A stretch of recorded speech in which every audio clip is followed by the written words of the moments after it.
playoffs until a year ago when he lost with the Suns. He always was going to the conference finals championship. So is it better to lose early than it is losing in the championship and losing the first? Losing is losing. So I ain't never get that argument. Oh, he lost in the championship. It's a dumb argument because, like you said, he got there. He got there. I mean, the more games you win, the better you're playing. You praising somebody for saying, "Oh, you didn't get to the championship, so we don't count those losses." But when you get there, we're gonna count that as a loss and nothing on his record. Second place is better than no place. Come on, man. I done beat 3 teams to get to a championship, and then I get clowned for losing in the championship. And that 07 team with who was Booby? Man, babies out there. He had Sasha Pakovic. Who was this big man? I'm trying to think who was all on that team. I think Mo Williams was on that team. Mo Williams. Yeah, Gauskas. Young boy. They weren't built to beat the Spurs. Spurs had 4 Hall of Famers. So you're 30 years old, UofL grad. Mm-hmm. What was it like playing for Rick Pitino? I say because I know people who played for him, and I heard some stories, man. Yeah, man, that's when you gotta get Coach Rich on it so we can tell some stories together. But man, playing for Coach P, first and foremost, was an honor, and to be able to say I played for arguably the best college coach ever. Not too many people can say that, man. He's a great. He knows what he's doing. He wins with the most talented teams. Decent talent. It doesn't anybody. He takes teams and makes you better. And that's the one thing he develops his players, man. We worked hard. He was hard on us. But he kept everybody on strict restrictions. Everybody was on the same page. But in turn, you see the success that blends from that. He had great areas at the University of Louisville, great areas when he was at UK. I first heard of him, like I said, I'm older, at Providence. At Providence, he had great teams. Brooks and Billy Donovan. Yeah, ever since he stepped on the scene, all he's done is win basketball games. And it comes from his formula. Practices, I'll say, practices were probably harder than most games. I would think they should be. If you have the groups in there to compete with each other, sometimes people lay down for each other. Yeah, and he created an environment where nobody was really laying down. Everybody was competing at a high level to try to make the most out of the situation, because Coach P plays walk-ons consistently. Yeah. He's going to play the people who's giving the most effort. There's games where he's just like, yeah, you're going to be in a rotation tonight. You like, huh? you might not play for 3 I ain't been in a rotation for 6 weeks. We playing Pittsburgh. I'm playing Pittsburgh. Yeah. He's ankle injured. You're in the rotation tonight. I'm like, be ready. It's your first year. You're a freshman. Like, okay, I gotta be ready. I gotta get right. Yeah, it just shows you though. But he does a really good job, and he puts people around him who are working for something. He keeps everybody on edge, and sometimes you're like, man, there's no comfortable. There's no getting comfortable. You're on edge, and you're like, man, I gotta work. At practices, you got practices where you got Montrezl Harrell going against Shane Bohannon. Those are those are 2 pros. Shane never played consistently in the NBA, but he's a pro. Yeah, Montrezl Harrell's a pro. You got Russ Smith going against Kevin Ware. You like, man, those are pros. You got Luke Hancock going against Wayne Blackshear. It's 2 just heavyweights, so you just going at it so much in practice. You working hard. Everybody's on the same page, and when you see success, it just helps you stay on the course on that. So, man, I had a great time there. I don't know Wayne Blackshear personally. Never met him. It broke my heart, man. Anybody from Chicago or Illinois that don't go to Illinois breaks my heart. So Anthony Davis and him both broke your heart? Oh, Anthony Davis, no more player in the country. Yeah. You go to UK. It's UK. Want a chip there, though.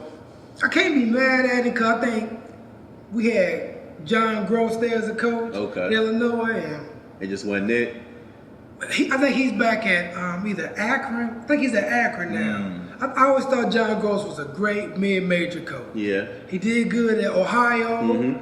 Came to Illinois, didn't do so well. Back at Akron and doing great. Okay. Everybody can't deal with that transition to going to the high major. It's not easy. It's not easy. It's less about basketball and more about interacting with people, boosters, and who you are, man. Yeah, exactly. And, your X and O's gonna come too, but you gotta be interacting with the kids, the families. It's a different level now, and the expectation goes up. Where everybody, if I come into the league and I'm the 40th pick, and you come into the league, you the first pick.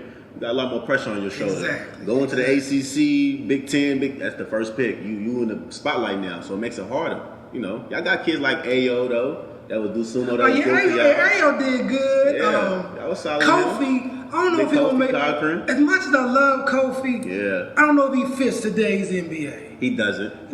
That's why 30 years ago came back. All right, 30 years ago, Kofi, man, he's probably first pick in the NBA draft. That draft for sure. But no, the days of feeding the post, and you got to be able to get out there, set the screen, and handle the switch. Yep. You got to be able to roll, rim run, dunk, and you got to be able to switch on people. Yeah, man, Big's going to have to become a lot more athletic now. Defense got lazy. Nobody wanted to hedge out this switch because it's easy. It's easier now, so it makes it like, okay, if I can get my big to switch out there and then we rotate off the back man rolling, it makes it a little bit easier. Or if he hedges out and he gets stuck on the guard, can he contain him?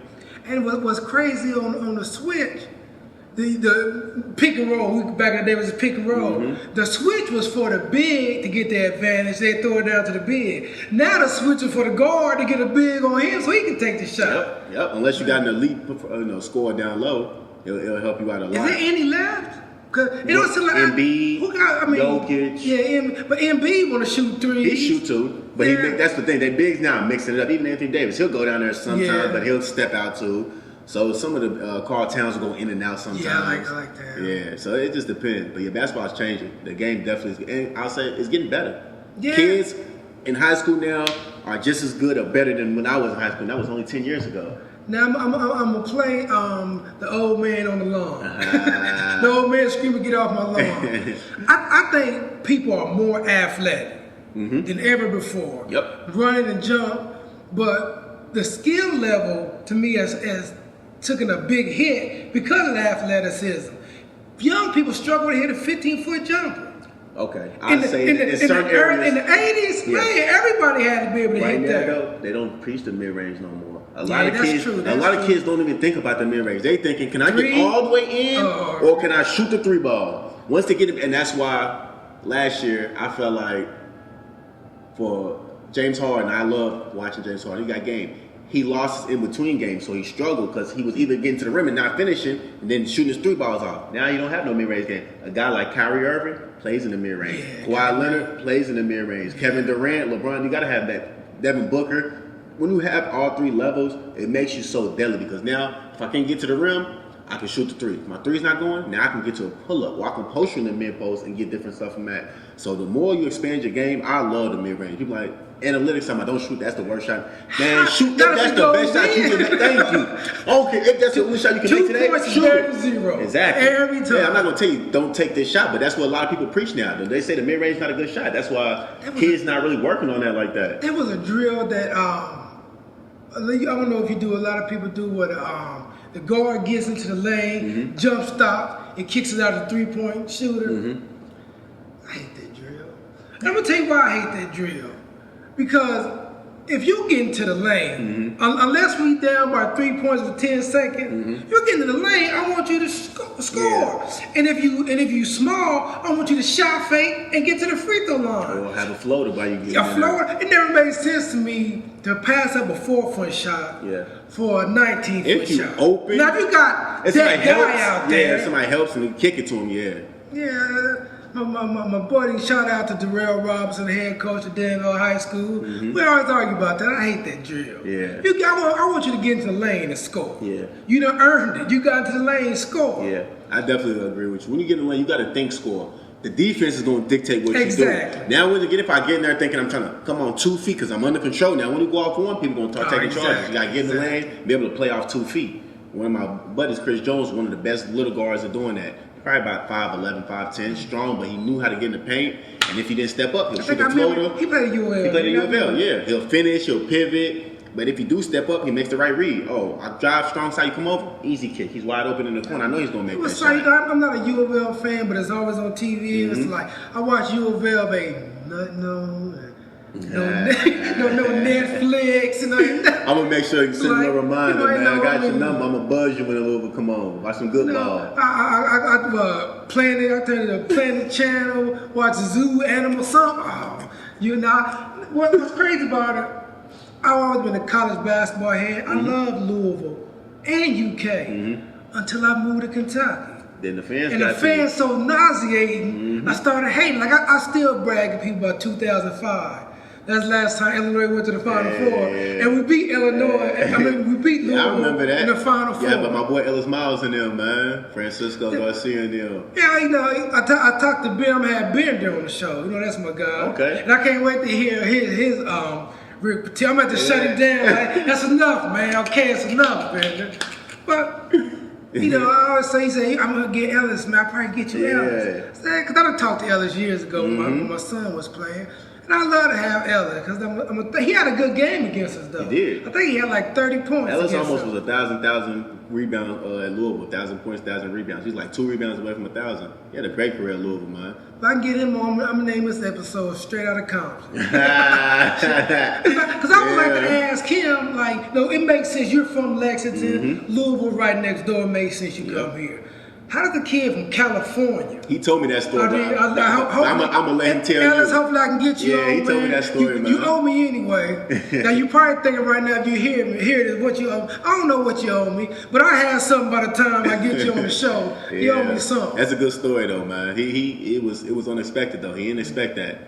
Yeah, so when you get to him, man, just ask him about that. Ask Ellis about why they call him Gatorade Man, too. Gatorade, okay. So... What was your major in college? When I was in college, I did business administration and a minor in sports administration. I went to UofL. I was bragging about being the first college dropout before Kanye. So I went to UofL and I was a business major. Yeah, me too. Dumbest move I ever made in my life because I suck at math. I mean, it took me 3 times to pass college algebra. It's not. Listen, it's hard though. How'd you do with statistics? Statistics is hard. Math was not my strong suit. And coming in, I was focused on just getting through. But I'll say the benefit of playing sports in college, you have tutors. And there's a lot of times where they sit by you and help you with a lot. So they helped me get through, and I would go to a lot of training sessions to make sure. So they did a good job of not letting me fail. You know, they helped.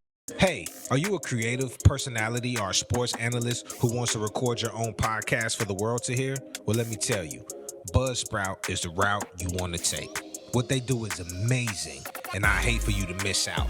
You'll get a great-looking podcast website, audio players that you can drop into other websites, detailed analytics on how people are listening, and tools to promote your episodes.